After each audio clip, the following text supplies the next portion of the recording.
તો અલ્યા ગોમાં નોતા રહી નહીં ચોટા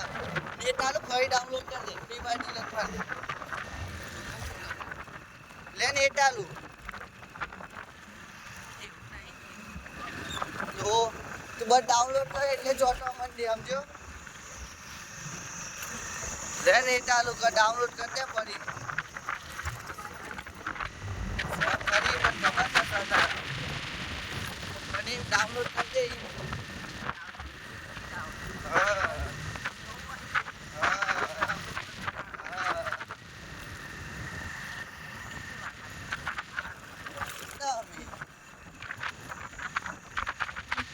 એટલે નેટ આવી લે ગોડા